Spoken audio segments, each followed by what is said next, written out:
The mistake that cost an entire army its life. The Mediterranean sun blazed mercilessly over the port of Piraeus in the summer of 415 BCE, casting long shadows across the most magnificent fleet ever assembled by mortal hands. If you've ever wondered how the greatest empire in the ancient world could vanish in a single stroke, stay with me, because this story will change how you view the power of omens forever. 134 triremes bobbed in the harbor, their bronze rams gleaming like the fangs of sea monsters. Over 27,000 men, the flower of Athenian youth, prepared for what they believed would be their empire's greatest triumph. Sicily awaited conquest, and with it, dominance over the entire western Mediterranean. But the gods had already spoken. The night before departure, Athens awoke to a horror that chilled every citizen to the bone. Throughout the city, nearly every herm, the sacred stone markers of Hermes, protector of travelers, had been vandalized. Their faces were smashed, their divine features obliterated by unknown hands. These weren't mere statues. They were the spiritual guardians that blessed every journey, every expedition, every venture beyond Athens' walls. The priests were clear. This was the worst possible omen for any expedition. Whispers spread through the agora like wildfire. Some blamed political enemies. Others spoke of foreign agents. But the most terrifying possibility hung unspoken in the air. What if the gods themselves were warning Athens to abandon this mad dream of conquest? Alcibiades, the expedition's golden-haired champion, stood before the assembled citizens with the confidence of a man who believed himself blessed by the gods. At 35, he was Athens' most brilliant general, a student of Socrates whose charisma could convince men to follow him into Hades itself. The mutilated herms meant nothing to him, mere superstition for lesser minds. Citizens of Athens, his voice rang across the harbor. Do we cower before broken stones? Do we abandon glory because cowards and traitors seek to frighten us with shadows? Sicily's wealth will flow into our treasury like rivers of gold. Their cities will bow before Athenian might. The crowd roared its approval, but not everyone was convinced. Nicias, the expedition's co-commander, felt ice in his veins as he surveyed the damaged herms. A deeply religious man in his 60s, he had fought against this expedition from the beginning. Now, seeing the clear warning from the gods, his worst fears crystallized. We should delay, he whispered to his aide, watching the priests perform desperate purification rituals over the desecrated shrines. The gods have never spoken more clearly. But it was too late. The Democratic Assembly had voted, the ships were loaded, and Athens' destiny was sealed. The expedition would sail as planned, carrying with it the largest military force in Greek history, and the seeds of Athens' destruction. As the sun set on that ominous day, the priests completed their examinations of sacrificial animals. Every liver was spotted, every heart malformed. The entrails spoke of disaster, of death on foreign shores, of an empire's dreams turning to ash. But these warnings, like the mutilated herms, would be dismissed as the fears of old men. The young soldiers laughed and sang as they boarded their ships, their bronze armor catching the dying light. They could not know that they were sailing toward the most catastrophic military disaster in Greek history, a defeat so complete it would echo through the centuries as a warning about the price of ignoring divine will. The fleet would depart at dawn, carrying Athens' greatest treasure, her sons. Most would never see the Acropolis again. The Sicilian coastline emerged from the morning mist like a mirage of wealth and conquest. As the massive Athenian fleet approached the shores near Segesta in the winter of 415 BCE, the very air seemed to shimmer with possibility. Here was an island whose grain could feed armies, whose silver could mint coins, whose strategic position could dominate the entire western Mediterranean. But Sicily had not waited defenseless for Athens' arrival. In Syracuse, the island's greatest city, citizens lined the harbor walls to watch the approaching armada. Where the Athenians expected terror, they found only curious indifference. Children pointed excitedly at the forest of masts. Merchants calculated profits from feeding such a vast force, and Syracuse's leaders exchanged knowing glances. Have they come to settle a new colony? One Syracusan mocked, loud enough for Athenian scouts to hear. Or perhaps they seek employment in our grain fields. This confidence wasn't mere bravado. Syracuse commanded a population of over 250,000 souls, defended by experienced soldiers who had fought countless battles across Sicily's contested landscapes. More importantly, they possessed something the Athenians had fatally underestimated: time to prepare and allies willing to help. Gylippus, the Spartan general who would become Athens' nemesis, had not yet arrived. But Syracuse's defenders already understood what the Athenians refused to acknowledge. This invasion would not be decided by numbers alone. The expedition's troubles began almost immediately. Alcibiades, the golden general whose charisma had convinced Athens to embrace this grand adventure, received devastating news as his ships anchored off the Sicilian coast. Messengers from Athens carried orders for his immediate return. He was to stand trial for the mutilation of the Herms. The irony was bitter. The very omens he had dismissed as superstition now reached out to destroy him. Political enemies in Athens, sensing opportunity in the religious crisis, had manufactured evidence linking him to the sacrilege. Whether guilty or innocent mattered little. His expedition was crumbling before a single battle had been fought. "I will not return to face a rigged trial," Alcibiades declared to his stunned officers. That night, under cover of darkness, Athens' most brilliant general vanished into the Sicilian interior. Within weeks, he would resurface in Sparta, advising Athens' greatest enemies on how to destroy the very expedition he had helped create. The gods' vengeance had begun.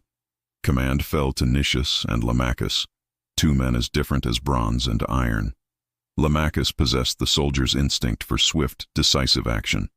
"Strike Syracuse now," he urged, while they're unprepared. "Every day we delay strengthens their resolve."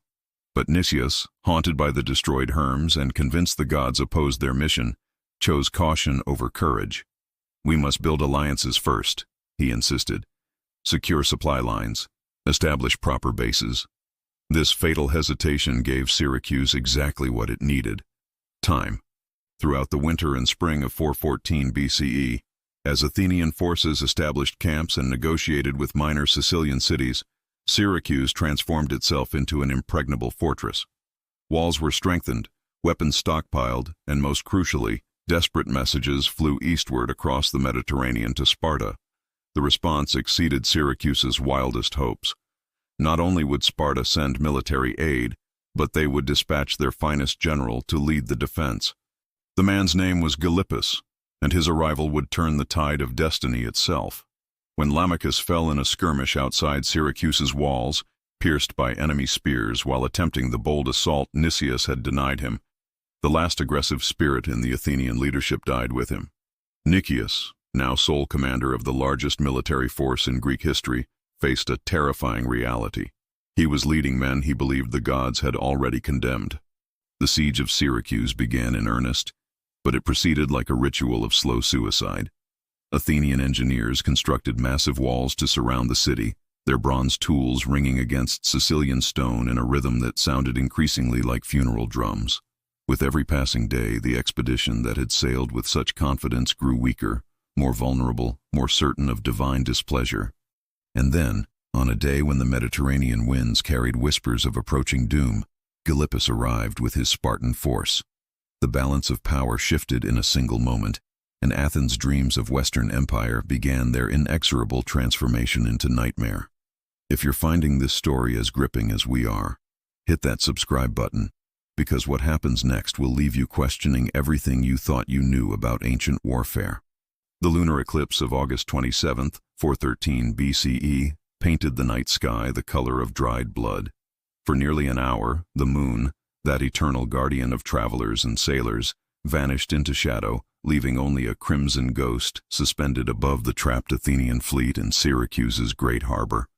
Nicias stood on the deck of his flagship, his weathered hands trembling as he watched the celestial omen unfold. After 2 years of siege, disaster, and divine displeasure, this was the gods' final, unmistakable message: leave now, or face complete annihilation. But fear had paralyzed Athens' commander beyond all reason. 27 days, the priests whispered, their voices barely audible above the lapping waves. The gods demand we wait 27 days before any major undertaking. It was the traditional interpretation of lunar eclipses, a warning to delay all important decisions until the heavens cleared. Demosthenes, the newly arrived general who had brought reinforcements from Athens, stared at his co-commander in horror. "Nicias, we must leave tonight. The Syracusans are sealing the harbor entrance as we speak. Every hour we delay brings us closer to disaster." He was right. Gylippus had transformed Syracuse from a besieged city into a deadly trap. The massive chain now stretching across the harbor mouth would soon make escape impossible. But Nicias, haunted by 2 years of divine warnings, the mutilated Hermes, the failed siege, the death of Lamachus, could not bring himself to act against another omen. "We wait," he declared, sealing the fate of 40,000 Athenian souls. That delay, born of superstition, fear, and a guilty conscience, became one of history's most catastrophic military decisions.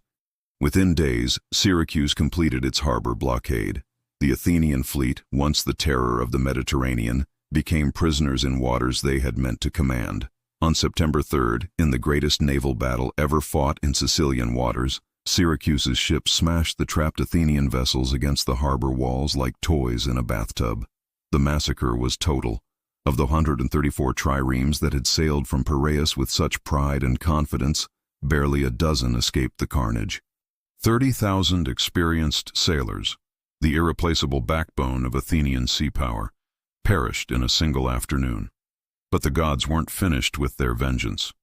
The land retreat that followed became a nightmare march through the Sicilian interior.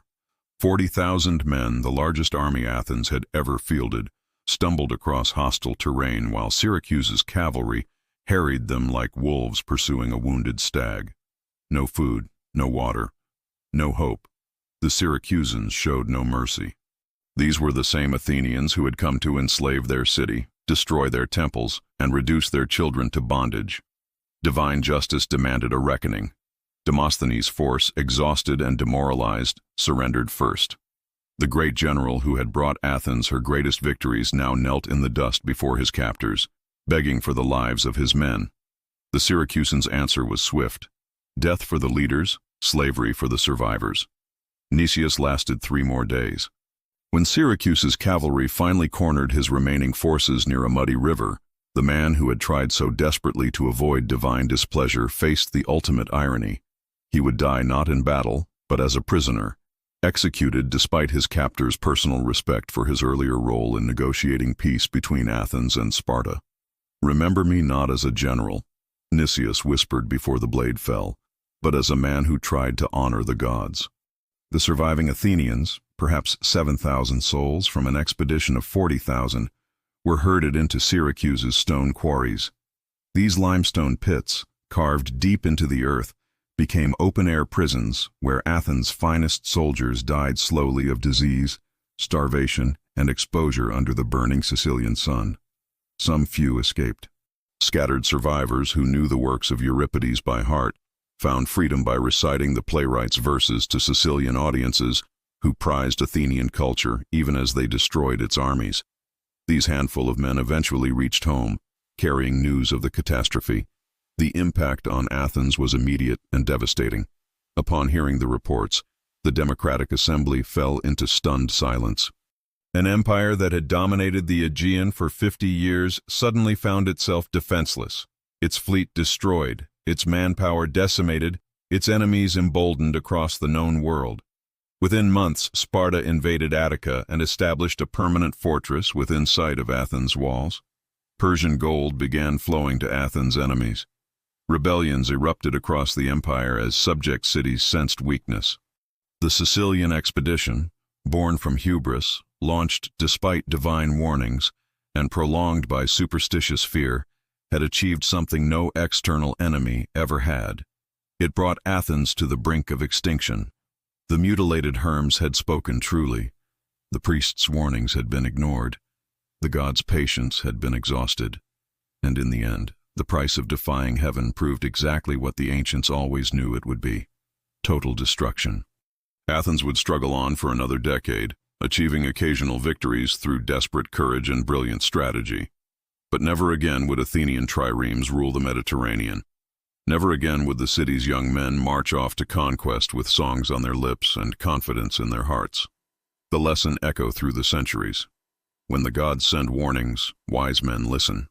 If this story of ancient hubris and divine justice has captivated you, don't forget to like this video and share it with fellow history enthusiasts.